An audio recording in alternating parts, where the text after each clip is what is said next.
नियम सारगंध जीव अधिकार गाथा नंबर 15 છે प्रश्न क्रमांक 36 तिर्यंच नारक देव नर पर्याय वैभाविक कया पर्याय कर्मोपाधि वर्जित ते स्वाभाविक भाग्या। बराबर आ 15મી ગાથા છે 11, 12, 13, 14, 15 આ ગાથાઓમાં ક્રમશઃ જે વિષય આવ્યો છે એમાં જ્ઞાન ઉપયોગની ચર્ચા, ત્યાર પછી દર્શનોપયોગની ચર્ચા અને ત્યાર પછી અહીંયા સ્વભાવ અને વિભાવ પર્યાયોનું કથન છે। પર્યાયના બે ભેદ કર્યા છે, સ્વભાવ પર્યાય અને વિભાવ। બરાબર, તો એ પ્રમાણે વિભાવ પર્યાય કોને કહેવાય અને સ્વભાવ પર્યાય કોને કહેવાય એની ચર્ચા આ ગાથાની ટીકામાં આવી રહી છે। ટીકાનો અન્વયાર્થ વાંચું છું। મનુષ્ય, નારક, તિર્યંચ ને દેવરૂપ પર્યાયો તે વિભાવ પર્યાયો કહેવામાં આવ્યા છે અને કર્મોપાધિ રહિત પર્યાયો તે સ્વભાવ પર્યાયો કહેવામાં આવ્યા છે। સ્વભાવ પર્યાયની પરિભાષા આપી કર્મોપાધિથી રહિત।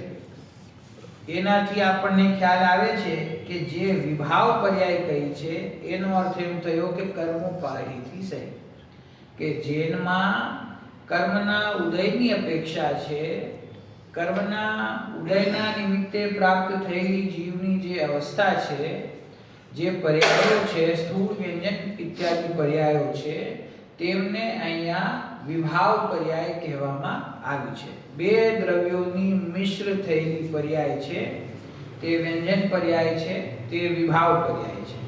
અને જે પર્યાયમાં કર્મની કોઈ ઉપાધિ નથી, એટલે કે કર્મના ઉદય, ઉપશમ, ક્ષય અથવા ક્ષયોપશમની સાપેક્ષતા નથી, એવી જે સ્વભાવ આશ્રિત પર્યાય છે એને અહીંયા સ્વભાવ પર્યાય કહેવામાં આવે છે। બીજો શબ્દ આચાર્ય દેવે વાપર્યો કે અર્થ પર્યાય છે। અર્થ પર્યાય એટલે કે પોતાના જે અનંત ગુણ છે એ ગુણોનું જે પરિણમન થાય છે અથવા ગુણરૂપ જે આત્માનું પરિણમન થાય છે તે એનું નામ સ્વભાવ અર્થ પર્યાય છે। જેમાં કર્મ છે નથી, એનો ઉદય છે, ઉપશમ છે, ક્ષયોપશમ છે, એનાથી જેને કોઈ પ્રભાવિત જે પર્યાય થતી નથી, પરિણમન થતું નથી, તેનું નામ સ્વભાવ પર્યાય છે। બરાબર, ટીકા વાંચીએ છીએ આપણે, પછી ધીરે ધીરે આગળ વધીએ। આ સ્વભાવ પર્યાયો અને વિભાવ પર્યાયોનું સંક્ષેપ કથન છે। સંક્ષેપમાં સ્વભાવ પર્યાય કોને કહેવાય, વિભાવ પર્યાય કોને કહેવાય એની ચર્ચા આવે છે। ત્યાં સ્વભાવ પર્યાયો અને વિભાવ પર્યાયો મધ્યે પ્રથમ સ્વભાવ પર્યાય બે પ્રકારે કહેવામાં આવે છે। વિભાવ પર્યાયની વાત પછી કરશે, પહેલા સ્વભાવ પર્યાય કોને કહે છે, એના શું ભેદ છે, તો કે જે બે પ્રકારે કહેવામાં આવે છે સ્વભાવ પર્યાય। એક કારણ શુદ્ધ પર્યાય અને એક કાર્ય શુદ્ધ પર્યાય।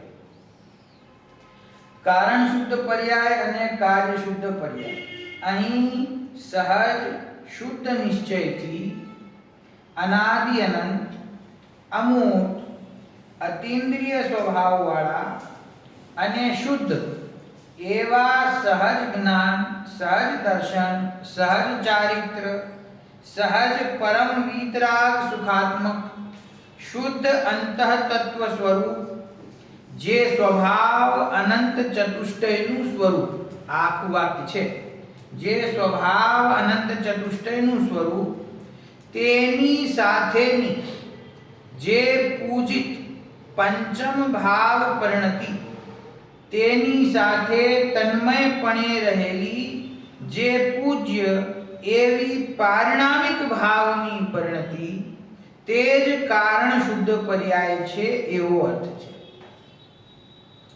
આ એક પેરેગ્રાફ એવો છે કે જે ઘણા વર્ષોથી ચર્ચામાં રહ્યો છે, જેમાંથી કારણ શુદ્ધ પર્યાયનો વિષય નીકળીને આવે છે અને એ સબ્જેક્ટ વિશે સમાજમાં કૌતૂહલ પણ ઘણો છે, એની ચર્ચા પણ ઘણી છે, કારણ કે અન્ય સ્થાને એ વિષય જોવા મળતો.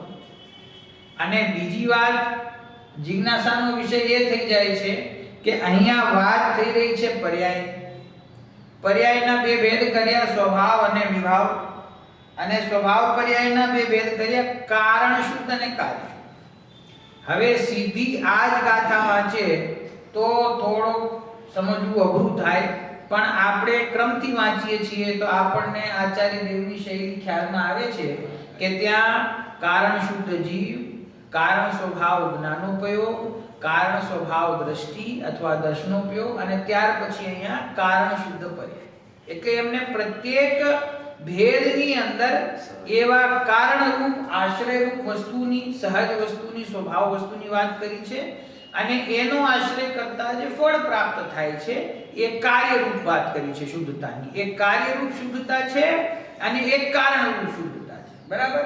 તો જ્યાં પર્યાયની વાત આવે છે તો એમાં પણ આચાર્ય દેવે આ સૂક્ષ્મ ભેદ ઉભો કર્યો છે અહીંયા એવો કે જે પર્યાય પ્રત્યેક સમયે પ્રગટ થાય છે એમાં અનાદિકાળથી જીવને એવો અભ્યાસ છે કે કર્મ સાપેક્ષ જે પર્યાય છે એને પર્યાય સમજે છે, પણ એ કહે છે કે એ જ પર્યાયનો જે સામાન્ય સ્વભાવ છે એ શું છે કે એ પોતાના સ્વભાવમાંથી પ્રગટ થઈ રહી છે. દ્રવ્યમાંથી પર્યાય પ્રગટ થઈ રહી છે ને, તો દ્રવ્યની પરિણતિ છે, તો જે દ્રવ્યની જે પરિણતિ છે એ તો એવી જ હોય ને. તો જેવું વસ્તુનું સ્વરૂપ છે જ્ઞાનાદિ અનંત ગુણ રૂપ, એવી જ એની પરિણતિ થાય છે. હવે એ પરિણતિ છે એના વિશે આપણે જે સમજીએ છીએ એ એમ સમજીએ છીએ કે એમાં પ્રત્યેક સમયે ઉત્પાદન વ્યય છે. કેમ કે પર્યાય નામ કોનું? પર્યાય એટલે પરિણમન, પરિણમન એટલે ઉત્પાદ વ્યય, એટલે કે એક ક્ષણવર્તી છે ને. એ પર્યાય વિશેની આપણી સમજણ શું છે? પર્યાય શબ્દ પડતા, પર્યાય એટલે ભેદ, અને પર્યાય એટલે એક સમયનો કાળ, પર્યાય એટલે કે નિરંતર પલટતો સ્વભાવ, પર્યાય એટલે કે પરિણતિ. બરાબર ને? તો દ્રવ્ય ગુણ પર્યાય, તો પર્યાય બોલતા તરત આપણને પરિણમન ખ્યાલ આવે છે. અને અહીંયા જે વિષય આવ્યો છે એ એનાથી થોડો જુદો છે, એટલે બધાને આ ચર્ચાનો વિષય થાય કે આ શું છે. પરંતુ જો આ વિષયમાં આપણે જેટલો પણ ખુલાસો આગળ કરીએ, થોડો ઘણો જે આપણા સૌક્ષમમાં બુદ્ધિમાં થઈ શકે એવો, જે ગુરુદેવે સમજાવ્યો છે એટલો, મેન સમજવાનો મુદ્દો એ છે કે નવીન વિષય સામે આવતા મૂળ માર્ગથી આપણે ક્યાંય વહી જવાનું નથી. એ જે ત્રિકાળી ધ્રુવ વસ્તુ છે, જેને અહીંયા સહજ જ્ઞાન કહ્યું, સહજ દ્રષ્ટિ કહી, જે પોતાનો સહજ સ્વભાવ છે, સ્વભાવ એ જ ગ્રહણ કરવા યોગ્ય ઉપાદેય છે. એના સિવાય અન્ય ક્યાંય પણ આપણે આપણા વિકલ્પને ઊભો કરવાની જરૂર નથી. આપણા જે દ્રષ્ટિનો વિષય હોવો જોઈએ એ દ્રષ્ટિનો વિષય પોતાનો ત્રિકાળી ધ્રુવ ભગવાન આત્મા છે. હવે એ ત્રિકાળી ધ્રુવ ભગવાન આત્મા જ હજી આપણને ખ્યાલમાં નથી આવતો, પછી એમાં આ સૂક્ષ્મ ખરેખર તો કેવડી જ્ઞાન ગમ્ય જે વાત છે એમાં આકર્ષિત થઈને, હું એમ કહીશ આકર્ષિત થઈને અને ત્રિકાળ સ્વભાવને ગૌણ થઈ કરી નાખી એવું ન થવું.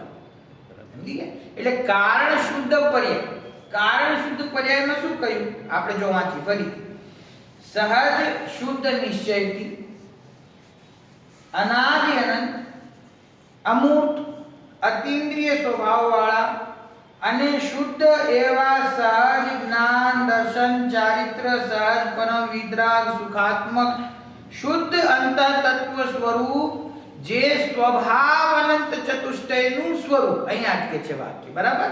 સ્વભાવ અનંત ચતુષ્ટયનું સ્વરૂપ. તો આ પેલા આટલી ચર્ચા તો આપણા સ્વરૂપની છે, આપણા સ્વભાવની ચર્ચા છે કે આપણો સ્વભાવ કેવો છે કે અનંત ચતુષ્ટય સહિત છે. અનંત ચતુષ્ટય શબ્દ વાપરતા પણ એમાં જ્ઞાન દર્શન સુખ અને વીર્યની જે પૂર્ણ શુદ્ધ પર્યાય પ્રગટ થાય છે એ ભાવ આપણને ખ્યાલ આવે. અનંત ચતુષ્ટય એટલે શું થાય?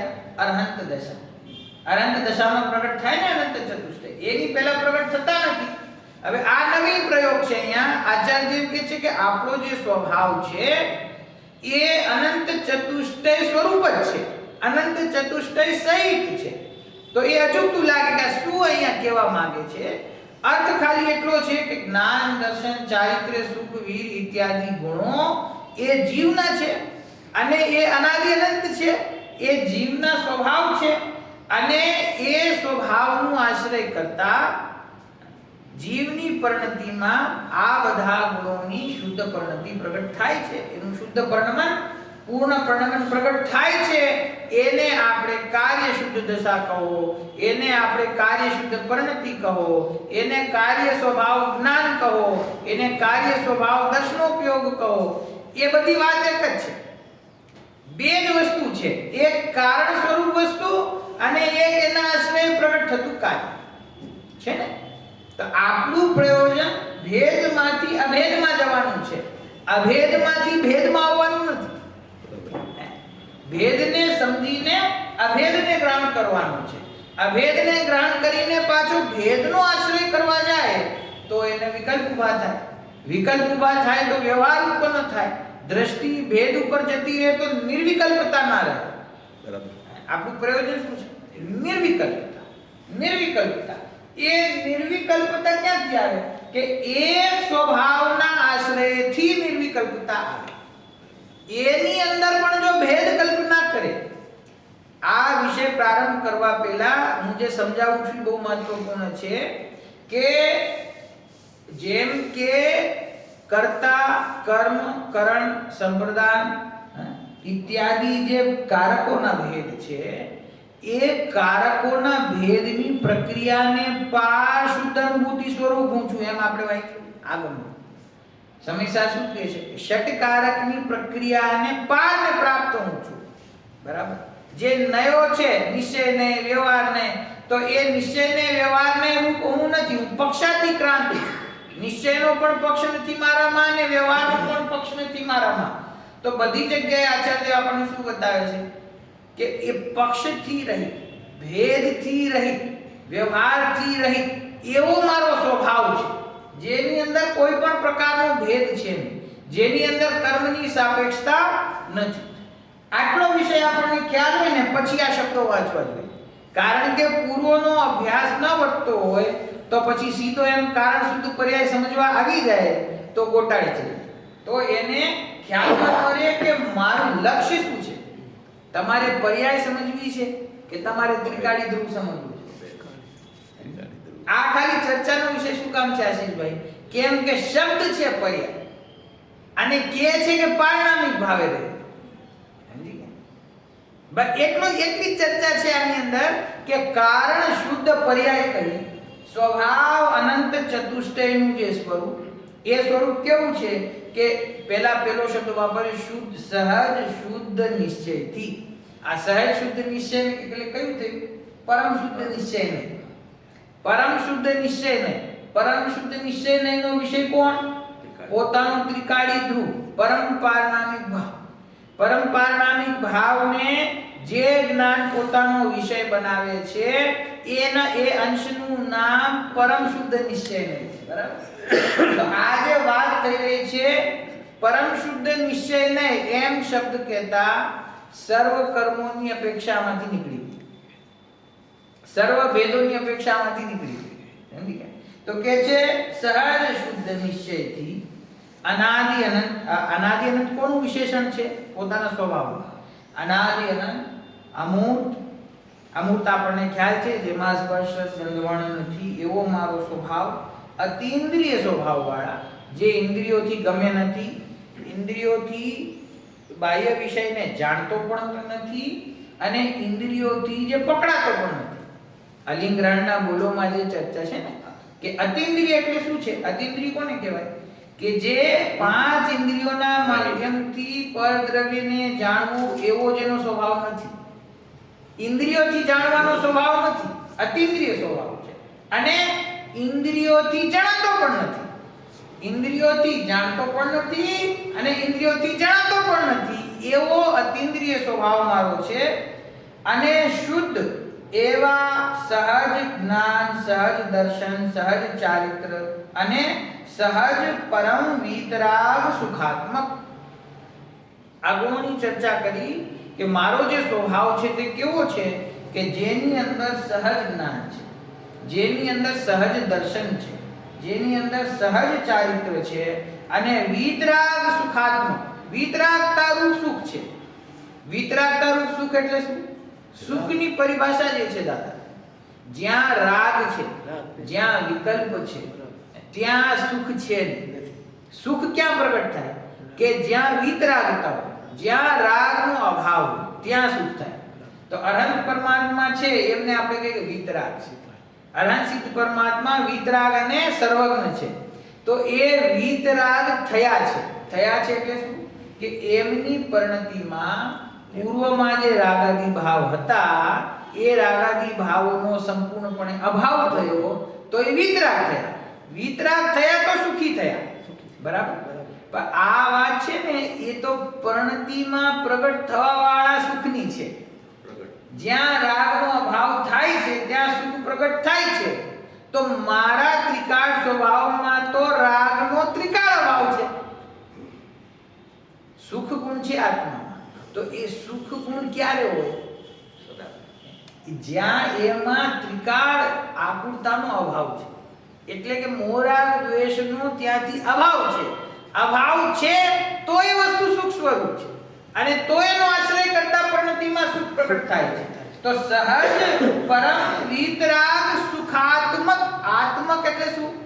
એ મારું સ્વરૂપ છે. એ સુખ એ પ્રગટ કરવું એ તો પર્યાયની અપેક્ષાએ ઉપદેશની શૈલીમાં કહેવામાં આવે છે કે સુખ પ્રગટ થશે, સુખ પ્રગટ કરો. પણ ખરેખર હું કેવો છું કે સુખ સ્વરૂપ છું. સુખ સ્વરૂપ ના હોય તો એનો આશ્રય કરતા સુખ પ્રગટ થાય કેવી રીતે? બરાબર છે, ના થાય. એ વસ્તુ જે વસ્તુનો આશ્રય કરીએ જે ગુણની પ્રગટતા માટે એ ગુણ એમાં હોવો તો જોઈએ ને. એ હશે તો પ્રગટ થશે ને.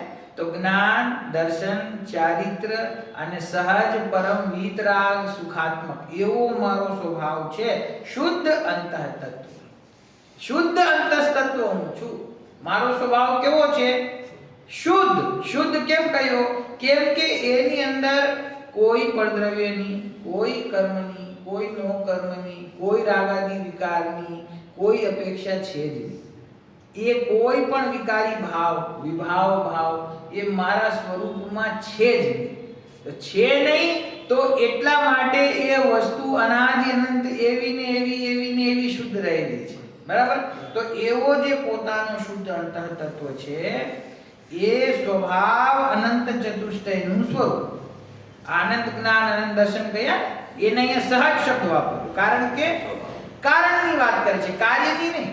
અનંત ચતુષ્ટય એ કાર્યરૂપ અને એનું કારણ કોણ? તો કે સહજ જ્ઞાન, સહજ દર્શન, સહજ ચારિત્ર, સહજ સુખ. એવો જે અનંત સ્વભાવ અનંત ચતુષ્ટયનું સ્વરૂપ તેની સાથેની પૂજિત પંચમ ભાવ પરિણતિ.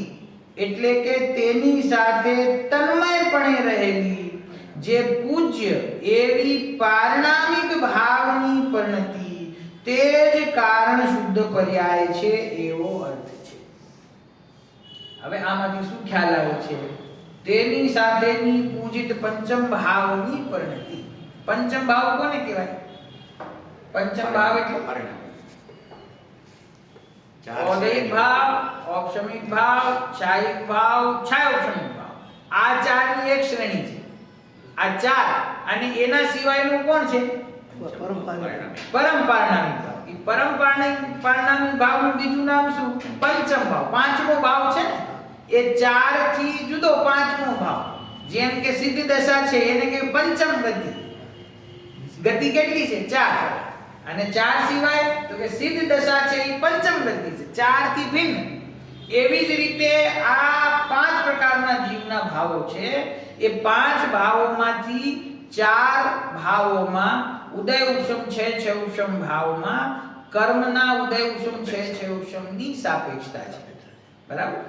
એના સિવાય એક ભાવ રહી ગયો એવો પંચમ ભાવ, 5મા નંબરનો ભાવ પરમ પારણામિક ભાવ કે જેની અંદર કર્મની કોઈ સાપેક્ષતા નથી. એટલે એને બાકીના 4 ભાવોથી જુદો કહેવામાં આવે છે. બરાબર? એ જે પંચમ ભાવ છે, એ જે પારણામિક ભાવ છે, એ પારણામિક ભાવ રૂપે રહેલી, એની સાથે તન્મયપણે રહેલી એવી જે પારણામિક ભાવની પરિણતિ, પારણામિક ભાવની પરિણતિ. આ કઈ પરિણતિ છે? જે સહજ શુદ્ધ નિશ્ચયનો વિષય છે, જે પારણામિક ભાવ રૂપ છે, આ પરિણતિ છે. એ પરિણતિ ગુરુદેવના શબ્દ કહું છું કે આ પરિણતિ એટલે આ પલટતી પરિણતિ નથી. આ જે કારણ શુદ્ધ પર્યાય છે એ ધ્રુવ છે. ધ્રુવ છે એટલે કે એ દ્રષ્ટિના વિષયની અંદર સામેલ છે. પારણામિક ભાવ છે ને, જે પરમ શુદ્ધ નિશ્ચયનો વિષય છે, પારણામિક ભાવ સાથે તન્મય રૂપે રહેલી છે, એને અહીંયા કારણ શુદ્ધ પર્યાય કહી છે. તો કારણ શુદ્ધ પર્યાય એનો સાર સાવ 4 શબ્દોમાં સમજવું હોય તો ત્રિકાળી ધ્રુવ જે વસ્તુ છે, એ ત્રિકાળી ધ્રુવનું જે અભેદ વર્તમાન છે, એ વર્તમાનનું નામ કારણ શુદ્ધ પર્યાય છે. એટલે ભેદ કર્યો એટલે અહીંયા પર્યાય નામ પડ્યું. હે? ભેદ કર્યો એટલે ભેદ ખરેખર છે નહીં. એટલે આ કારણ શુદ્ધ પર્યાય આજે શબ્દ અહીંયા વાપરવામાં આવ્યો એટલે જ મેં કહ્યું ને, આમાં અટકે છે જીવ ક્યાં કે શબ્દ આવ્યો પર્યાય અને તમે એમ કહ્યું ભેદરૂપ નથી, એમાં ઉપાય નથી, એનું પરિણમન નથી, તો પછી પર્યાય શબ્દ કેવી રીતે આવ્યો? તો કે છે કે વસ્તુ છે ને ત્રિકાળ છે. હવે જે જીવ છે એ વર્તમાનમાં પોતાના પુરુષાર્થથી પોતાના આત્માનો અનુભવ કરવા માટે પ્રયત્ન કરે છે, ત્યારે એને જ્યારે આત્મા ખ્યાલમાં આવે છે તો એ આત્મા વર્તમાનમાં છે એ ખ્યાલમાં આવે છે ને. ત્રિકાળ વસ્તુનું વર્તમાન ખ્યાલમાં આવે છે.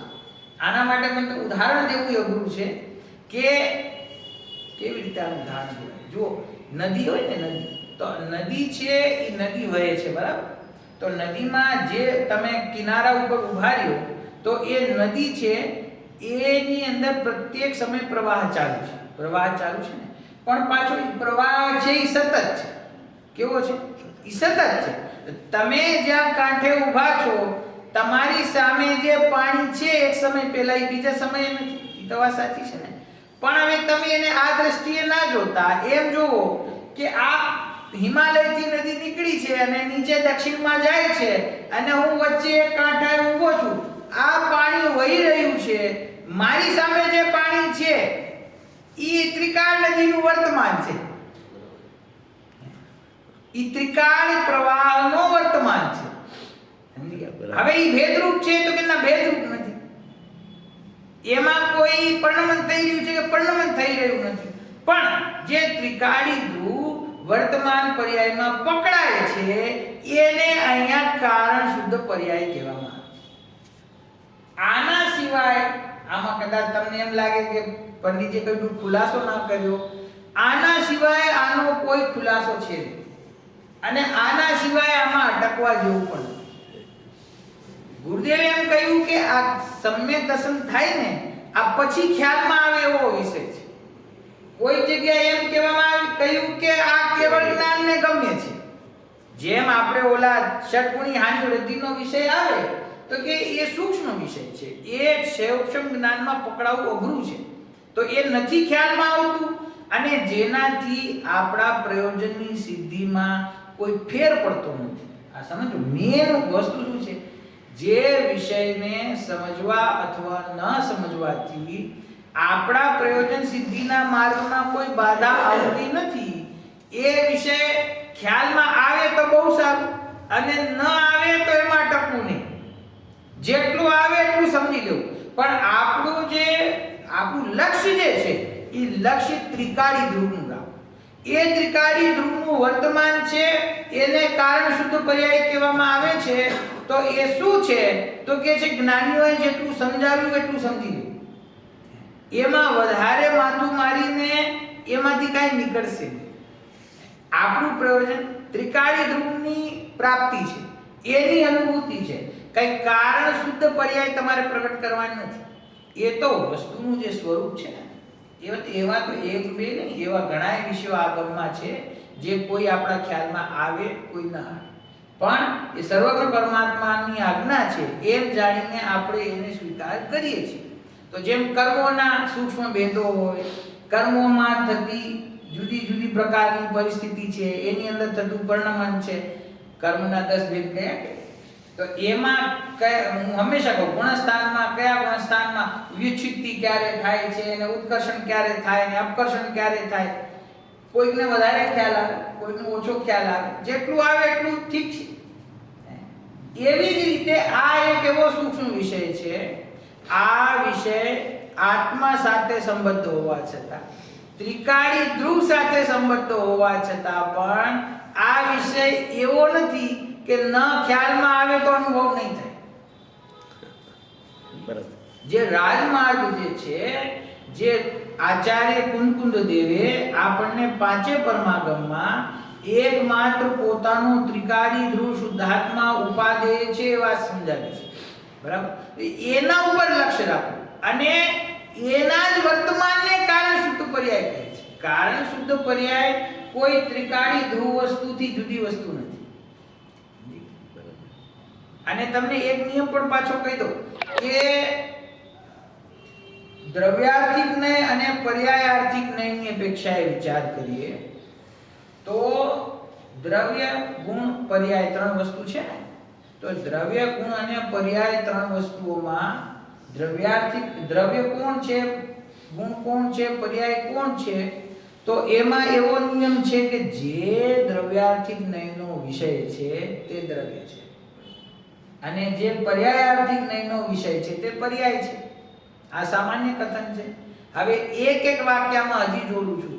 જે દ્રવ્યાર્થિક નયનો વિષય છે તે દ્રવ્ય છે, ભલે તે દ્રવ્ય હોય, ગુણ હોય કે પર્યાય. જે પર્યાયાર્થિક નયનો વિષય છે તે પર્યાય છે, ભલે તે દ્રવ્ય હોય, ગુણ હોય કે પર્યાય. આ ખ્યાલમાં હોય. દ્રવ્ય છે, દ્રવ્યમાં બે છે, સામાન્ય અને વિશેષ છે ને.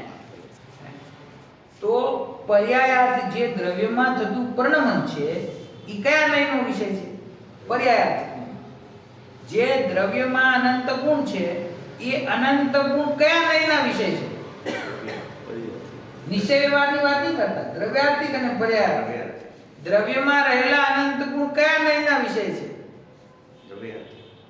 જે એમને અભેદપણે દ્રવ્ય સાથે તન્મય રૂપ જ્યારે ગ્રહણ કરવામાં આવે તો દ્રવ્યાર્થિક નયના વિષય છે. અને જ્યાં જ્ઞાન દર્શન ચારિત્ર એવો ભેદ કરવામાં આવે તો પર્યાયાર્થિક નયના વિષય છે. તો ગુણ હોવા છતાં ભેદ કલ્પના કરી માટે પર્યાયાર્થિક નયનો વિષય, અને અભેદ કલ્પના કરો તો દ્રવ્યાર્થિક નયનો વિષય. દ્રવ્ય વસ્તુ છે તો એ કયા નયનો વિષય છે? કે સાબિત તો દ્રવ્યાર્થિક નય જ હોય ને, જરૂરી નથી. ઈ તમે એના સામાન્ય પક્ષને જુઓ તો દ્રવ્યાર્થિક નયનો વિષય છે, અને વિશેષ પક્ષ પર્યાય સહિત ગ્રહણ કરો તો પર્યાયાર્થિક નયનો વિષય છે. એવી જ રીતે જે પરિણતિ છે, જે પરિણતિ આ કારણ શુદ્ધ પર્યાય છે એ પર્યાયાર્થિક નયનો વિષય છે કે દ્રવ્યાર્થિક નયનો વિષય છે? અભેદ જોઈ તો દ્રવ્યાર્થિક. એટલે અભેદ જ છે. અભેદ જોઈએ ને આમાં એવું છે જ નહીં ને અભેદ જોઈએ કે નહીં. આ નામ શું છે? કારણ શુદ્ધ પર્યાય. દ્રવ્યાર્થિક નયનો વિષય કે પર્યાયાર્થિક નયનો વિષય? આ અહીંયા શું લખ્યું? સ્વભાવ અનંત ચતુષ્ટયનું જે સ્વરૂપ તેની સાથેની જે પૂજિત પંચમ ભાવ પરિણતિ. પૂજિત જેમ તમે પારણામિક ભાવની પૂજા કરો છો એમ પારણામિક ભાવ સાથે તન્મય હોવાથી આ પરિણતિ પણ પૂજિત છે. આ પૂજ્ય પરિણતિ છે. અત્યાર સુધી આપણે સમજ્યા કે ત્રિકાળી ધ્રુવ પૂજ્ય છે, એનો આશ્રય કરો તો દશા પ્રગટ થાય. અહીંયા કે છે આ ત્રિકાળી ધ્રુવ સાથે તન્મય રહેલી પરિણતિ છે, આ ધ્રુવ છે, એટલે આ દ્રવ્યાર્થિક નયનો વિષય છે. તો દ્રવ્યાર્થિક નયનો વિષય હોવાથી તે દ્રવ્ય છે. આ વિષય નવો હોય તો હજી વિચાર કરો, ગુરુદેવનો આધાર લઈને વાંચો, જીનવાણીમાંથી શોધવાનો પ્રયત્ન કરવો તો ખ્યાલમાં આવે. આ એકવાર સાંભળીને ભૂલી જાય તો કઈ ખ્યાલમાં આવે. સમજી ગયા? કારણ શુદ્ધ પર્યાય કઈ જુદી અને ત્રિકાળી ધ્રુવ ભગવાન આત્મા કંઈ જુદો, એમ કંઈ બે જુદા જુદા સ્વરૂપ નથી. ત્રિકાળી ધ્રુવનો આશ્રય કરવાથી અનુભૂતિ પ્રગટ થાય કે કારણ શુદ્ધ પર્યાયનો અનુભવ કરવાથી અનુભૂતિ પ્રગટ થાય, એવો પ્રશ્ન થાવો જ ના જોઈએ. એ કે બે વસ્તુ છે ને, ત્રિકાળી ધ્રુવનું વર્તમાન છે. એક હું નાનો હતો ત્યારથી હું જોઉં છું, એક પોસ્ટ એક ચિત્ર બનાવવામાં આવે છે કારણ શુદ્ધ પર્યાયમાં સમુદ્ર છે ને લહેરો છે ને એમાં શક્તિઓ અનંત ઉછળી રહી છે, બરાબર. ઈ એનો જે કંઈ પણ વિસ્તાર છે, મારું પ્રયોજન કહેવાનું એટલું છે કે ભેદમાં ક્યાંય અટકવા જેવું છે.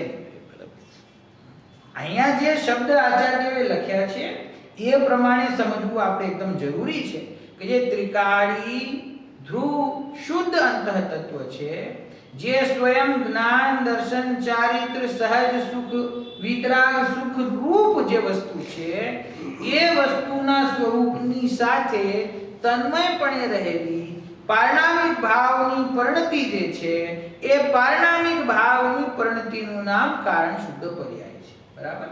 હવે એ પ્રશ્ન ફરીથી જો એ થતો હોય કે પારણામિક ભાવની પરિણતિ એટલે શું, પારણામિક ભાવની પરિણતિ એટલે શું, તો સામાન્ય અર્થ છે કે આમાં નથી બહુ કંઈ ગભરાવા જેવું કે અર્થ પર્યાય આપણે કાલે શું વાત કરતા હતા છે કે જે 6 સામાન્ય ગુણ છે, એ સામાન્ય ગુણોમાં અસ્તિત્વ, વસ્તુત્વ, દ્રવ્યત્વ, એ જે ગુણો છે એ ગુણો શું કાર્ય કરી રહ્યા છે કે અસ્તિત્વથી દ્રવ્યની સત્તા પોતે પોતાથી છે, વસ્તુત્વથી એ દ્રવ્યની અંદર પોતાનું પ્રયોજનભૂત કાર્ય અર્થક્રિયાકારીત્વ થઈ રહી છે, દ્રવ્યત્વથી એ દ્રવ્ય સ્વયંમેવ પરિણમન કરી રહ્યું છે. તો દ્રવ્ય છે, દ્રવ્યના અનંત ગુણો છે, એ ગુણોનું જે પ્રયોજનભૂત કાર્ય અર્થક્રિયાકારીત્વ એટલે તમે સમજો કોને કહેવાય સ્વભાવ. અર્થક્રિયાકારીત્વ એટલે શું? અર્થક્રિયા એટલે શું? અર્થ એટલે પ્રયોજનભૂત જે ક્રિયા છે એનું નામ અર્થક્રિયા છે. તો કોઈ પણ દ્રવ્યની પ્રયોજનભૂત ક્રિયા શું છે?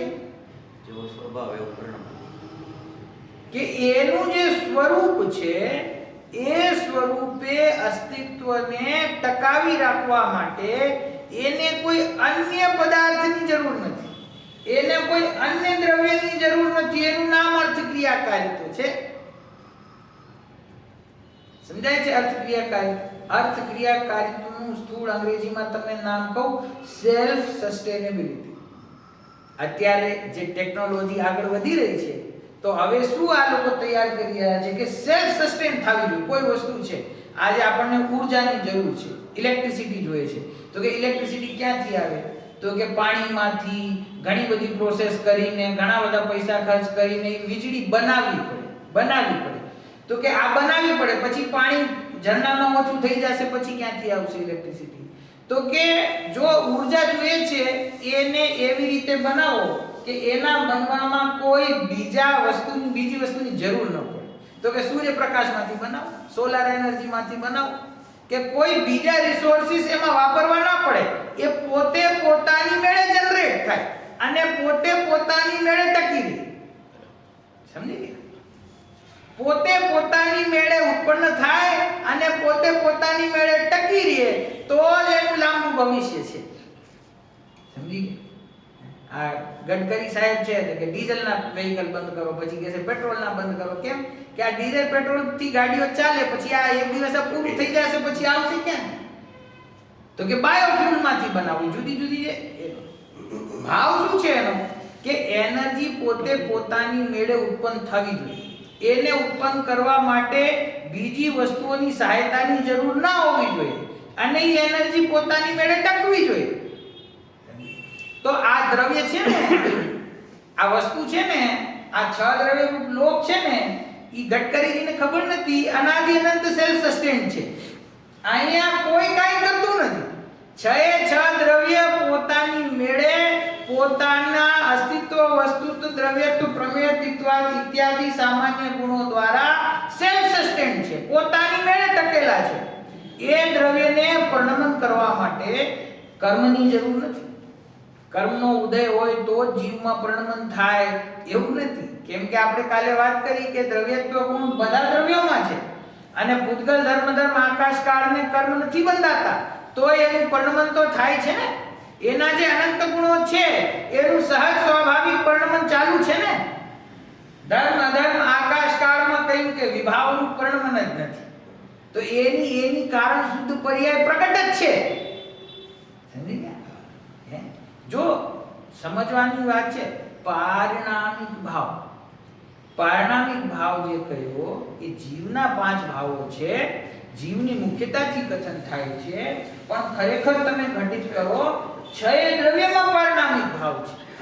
કેમ છે? ભલે ઉપશમ છે ઉપશમ નથી ક્યાં કેમ કે કર્મ નથી પણ પારિણામિક ભાવ એટલે કોઈ પણ પરદ્રવ્યની ઉપાધિ વગર સ્વયં પોતાનો જે સ્વભાવ છે એનું નામ પારિણામિક ભાવ છે. તો એ પારિણામિક ભાવ બધા દ્રવ્યોમાં છે અને એ દ્રવ્યોનું જે પરિણમન થઈ રહ્યું છે પોતાના ગુણ રૂપે એ જેવો એ દ્રવ્ય છે એવું જ પરિણમન થાય છે. ધર્મ દ્રવ્યનું પરિણમન છે તો એ કેવું છે? જેવું છે એવું છે તો એ પારિણામિક ભાવ છે અને એ જે પારિણામિક ભાવ છે એની કારણ શુદ્ધ પર્યાય પ્રગટ છે એની. એવી જ રીતે આ ઉદાહરણ છે. એવી જ રીતે આત્મા છે, આત્માના અનંત ગુણો છે, એ અનંત ગુણોનું જે પરિણમન છે તો એ અનંત ગુણોનું પરિણમન એને જોવાની 2 પ્રકારની દ્રષ્ટિ. એક કર્મ સાપેક્ષ અને એક કર્મ નિરપેક્ષ. તો કર્મ સાપેક્ષ જુએ તો એને એમાં રાગ દ્વેષ વિકારી ભાવ વિભાવ ભાવ ભેદ પ્રભેદ જ્ઞાનના ભેદ દર્શનના ભેદ બધું દેખાય.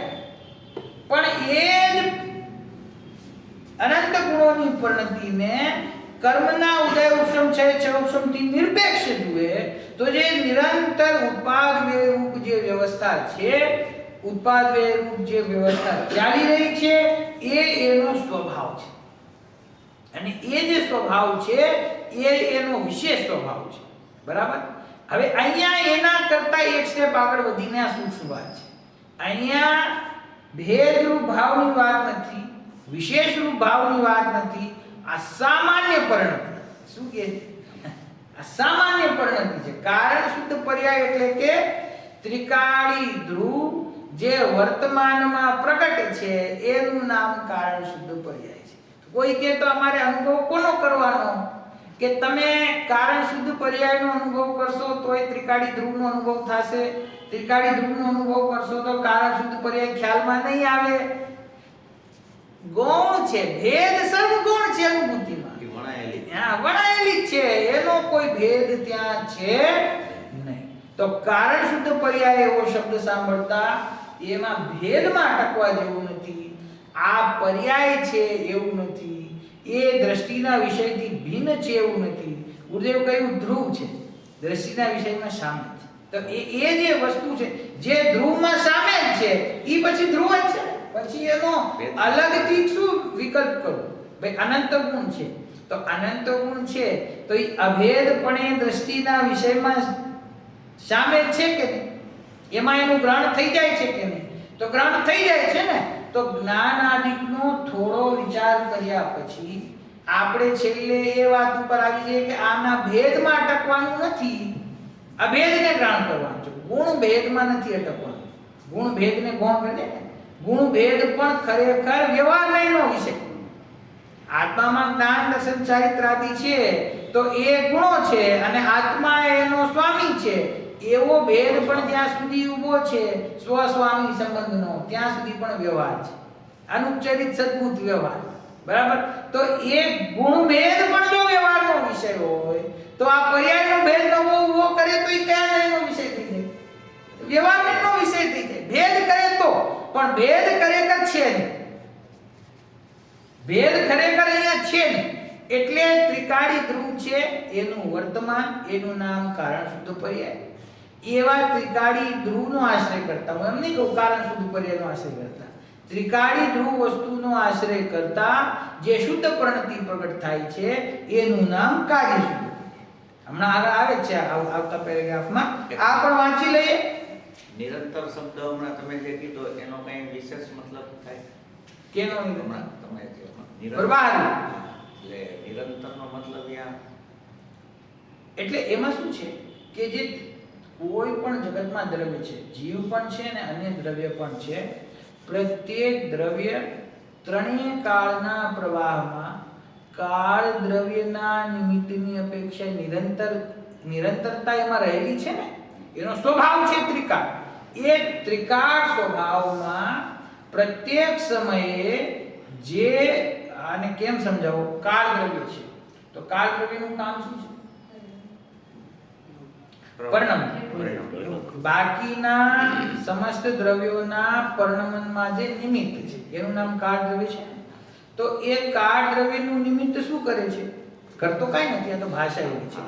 જીવમાં, ઉદ્ગલમાં, ધર્મમાં, આકાશમાં કાળ દ્રવ્યના નિમિત્તે શું થાય છે કે પરિણમન થાય છે.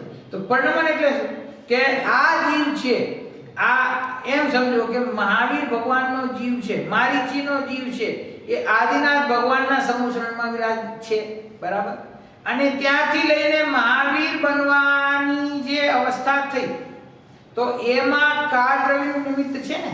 તો જે જીવ અને આટલા વર્ષો પહેલા, સંખ્યાત અનંત વર્ષો પહેલા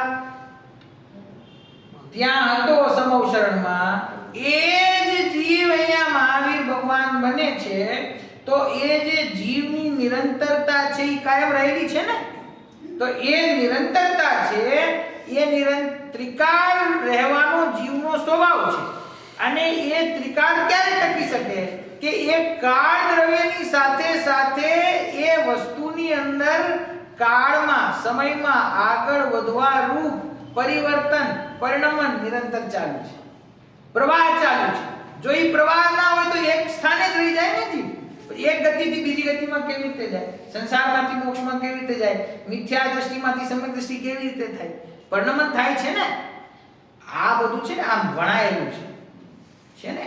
આ ક્રમબદ્ધ પર્યાય છે, એક એક સમયની પરિણતિ જે પલટે છે એવો જે સિદ્ધાંત છે, એ એક સાથે બધું એ ગુંથાયેલું છે.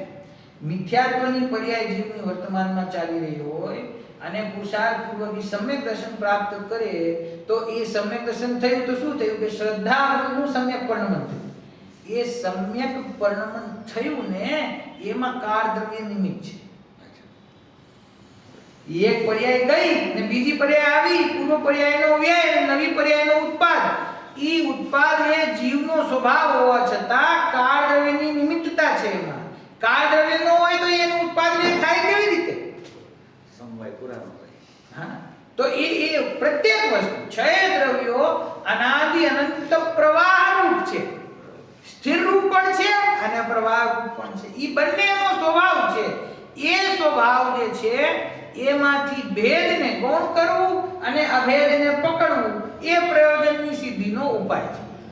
એ ભેદનું નામ વ્યવહાર હોય તો ભલે, નિશ્ચય હોય તો ભલે, જ્ઞાન દર્શન ચારિત્ર હોય તો ભલે, ને કારણ શુદ્ધ પર્યાય હોય તો ભલે, જે કઈ ભેદ છે એ બધું ભૂલી જવાનું છે અને જે અભેદ વસ્તુ છે એને ગ્રહણ કરવું. ભેદમાં અટકે તો વિસ્તારમાં જાય, અભેદમાં અટકે તો ઊંડાણમાં જાય. અને વિસ્તારનો માર્ગ નથી. વિસ્તાર તો જ્ઞાનના ક્ષયોક્ષમનો વિસ્તાર તો કેટલો છે કે કેવડી પરમાત્માને ત્રણેય લોક ત્રણેય કાળ જણાય છે. તો એ તો વિસ્તાર તો અનંત છે જ્ઞેયોનો. એના વિસ્તારને ક્ષયોક્ષમવાન જીવ જાણવા જાય, કોઈ દિવસ પતે નહીં, વિસ્તાર પૂરો જ ના થાય. જીનવાણીમાં પણ 4 અનુયોગ છે. 4 અનુયોગોમાં 6 દ્રવ્ય 7 તત્વ, એની ચર્ચા દ્રવ્યાનુયોગમાં છે જે પ્રયોજનભૂત છે. એના સિવાય 3 અનુયોગોમાં ઘણો વિસ્તાર છે અને એ બધો જ જ્ઞાનનો વિષય છે. એ વિસ્તારમાં રુચિપૂર્વક જો રોકાઈ જાય અને પોતાના સ્વરૂપને ભૂલી જાય, કોઈ દિવસ એને પાર નહીં આવે. કોઈ દિવસ પાર નહીં આવે. 4 અનુયોગો છે ને એ સ્વરૂપની પ્રગટતાના સાપેક્ષ રૂપ છે.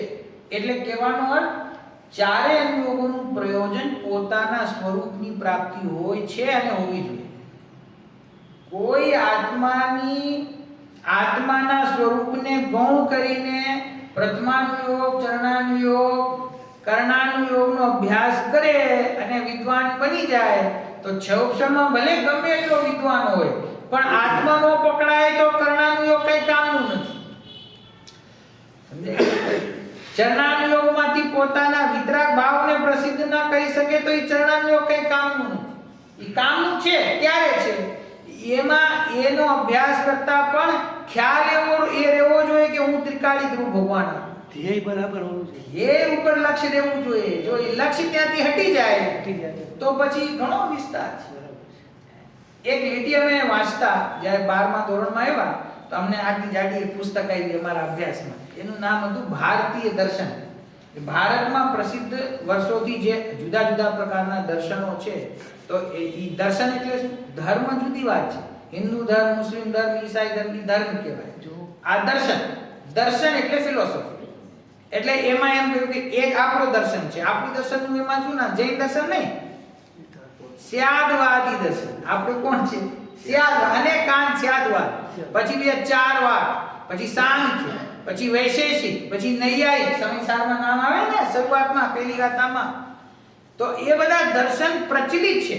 આટલી ફિલોસોફી ભારતમાં પ્રચલિત છે. તો એમાં લેખકે એમ કહ્યું કે ભારતીય દર્શનોમાં અને પાશ્ચાત્ય વેસ્ટર્ન ફિલોસોફી પણ છે અને ઇન્ડિયન ફિલોસોફી, બેમાં શું ફેર છે? તો એ કહે છે કે જે વેસ્ટર્ન ફિલોસોફી છે ને એ સમુદ્રમાં રખડી ગયેલી નાવ સમાન છે. એ લોકોને ખબર નથી કે અમારે પહોંચવું છે ક્યાં. એ ગમે તે વિચાર કરે છે પણ એની પાસે લક્ષ્ય નથી કે અમારે પહોંચવું છે ક્યાં. અને ભારતીય દર્શનોમાં ભલે સાચું ખોટું જુદી વાત છે, બધાને પોતપોતાના દર્શનની અપેક્ષા છે, પણ ભારતીય દર્શનોમાં એક લક્ષ્ય છે કે અમારે સુખની નિર્વિકલ્પતાની પ્રાપ્તિ કરવી છે, અમારે ઈશ્વરની પ્રાપ્તિ કરવી છે. તો અહીંયાના દર્શનો છે એ ઈશ્વરની પ્રાપ્તિના લક્ષ્યથી બધી વસ્તુનો વિચાર કરે છે. અને પાશ્ચાત્ય દર્શન એ વિચાર આ સૂરજ કેમ નીકળ્યો છે, આ કેમ ગોળ, આ ગરમ કેમ છે, આ પૃથ્વી ગોળ કેમ છે, એ એવી વસ્તુનો વિચાર કરે છે કે જેનું કોઈ લક્ષ્ય નથી. બરાબર. એટલે અર્થ શું થયો કે અહીંયા પ્રયોજનભૂત છે ને ત્યાં કોઈ પ્રયોજનભૂત છે નહીં. આપણે એ સિદ્ધાંતને લાગુ કરવો ચાર અનુયોગમાં કે પ્રયોજનભૂતને ભૂલી જાય ને અપ્રયોજનભૂતમાં અટકી જાય. કાંઈ લક્ષ્ય જ ન હોય. કર્મમાં આમ થાય છે, આમ થાય છે, આમ થાય છે, આમ થાય છે. એની ક્લાસમાં જાય, એનો અભ્યાસ કરે, પછી એનું પ્રયોજન શું? કે આ કર્મ છે એ મારા મોરા દ્વેષ વિકારી ભાવના નિમિત્તે બંધાય છે. અને મોરા દ્વેષ વિકારી ભાવ છે એ આત્માનો પરિચય, અનુભવ ને સ્થિરતા નહીં હોવાથી થાય છે, મિથ્યાત્વના કારણે થાય છે. અને એ મિથ્યાત્વનો અભાવ કેવી રીતે થાય? કે પોતાના ત્રિકાળી ધ્રુવ ભગવાન આત્માની અનુભૂતિથી થાય. અને એ આત્મા કેવો છે? કે જે આત્માના કર્મનો વિસ્તાર, એનું નામ કર્ણાનુયોગ છે. એ આત્મા એ કર્મના વિસ્તારથી સર્વથા રહિત છે. જો એ વાત એને ખ્યાલમાં ન હોય તો એ કર્ણાનુયોગનો અભ્યાસ એને કંઈ કાર્યકારી થાય. કર્ણાનુયોગ જનરલ નોલેજ જેવું છે. કોઈ પણ વિદ્વાન હોય, ગમે તેટલા મોટા વિદ્વાન હોય, આખું કર્ણાનુયોગ આવડી જાય એવું બને જ નહીં. એ ખોલીને જોવું જ પડે, ગ્રંથમાંથી જોવું પડે. એ તથ્યાત્મક વસ્તુ છે, તથ્યાત્મક છે. અને અહીંયા પ્રયોજન છે. તો એવી જ રીતે અહીંયા ત્રિકાળી ધ્રુવ એ આપણું પ્રયોજન છે. અને બાકી બધું કારણ શુદ્ધ પર્યાય તથ્યાત્મક છે કે આવું સ્વરૂપ છે, આવું હોય છે, ત્રિકાળી ધ્રુવનું વર્તમાન છે. બરાબર, એ સમજી લીધું. હવે શું? લક્ષ્ય ત્રિકાળી ધ્રુવનું, લક્ષ્ય અભેદ વસ્તુનો કરવું. આનો આપણે હજી ચર્ચા કરશું. એકવાર આ થોડી કારણ શુદ્ધ પર્યાયનો આ પેરેગ્રાફ આવ્યો, પછી કાર્ય શુદ્ધ પર્યાયનો પેરેગ્રાફ કાલે વાંચીએ અને પછી ફરીથી આનો આપણે થોડો વિશેષ વિચાર કરીશું. અત્યારે સમય થઈ ગયો.